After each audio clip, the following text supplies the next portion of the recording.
Vasara. Vasara, saulė ir visi ištroško tos saulės, tos šilumos ir kaip norisi pasideginti. Šitoj vietoj norėčiau įspėti ir pasakyti pabaigoje lifehacką, ką reikėtų daryti. Koks yra pavojus? Mes baltaodžiai, o dauguma, kurie gyvena Lietuvoje, kaip tik ir yra baltaodžiai, neatsparus saulės spinduliams. Kokios pasiekmes? Pasiekmes, jeigu yra daug, tai vėžiukas. Taip, odos vėžys, tai yra skatina jo atsiradimą. Ką reikėtų daryti, kad būtų atlikta prevencija? Yra du būdai. Vienas yra naturopatinis, kitas yra parduotuvinis. Koks yra parduotuvinis? Tai yra tradicinis, apie kurį visi žino. Reikia pirkti tam tikrą kremą su SPF. SPF tai yra koeficientas, kuris sustabdo spinduliuotę. Čia reikia turėti omeny, kad jeigu jūs naudojat šitą priemonę, tai atitinkamai jūs neturėsit įdegio.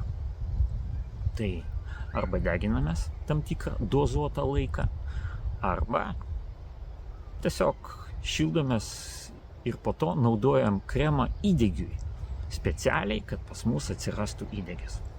Tai mano rekomendacija būtų tokia.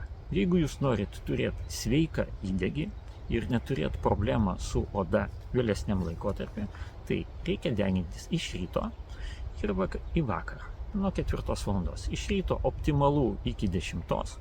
Ir šitoj vietoj noriu dar pasakyti vieną viešą paslaptį.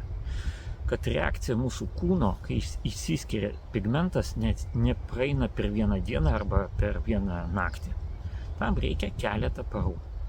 Dėl to dozės spinduliuotės turi keistis. Pradžioj 10, 15, 20 minučių, po to iki pusvalandžio. Ir principė pusvalandžio iš ryto ir vakare, jeigu jūs deginsit visą kūną, pilnai užteks. Ir čia jūs gausit dar vieną bonusą, kurį paruošia mūsų gamta. Kaip tik to laiko užteks, kad jūsų kūnas galėtų sugeneruoti tam tikrą kiekį vitamino D.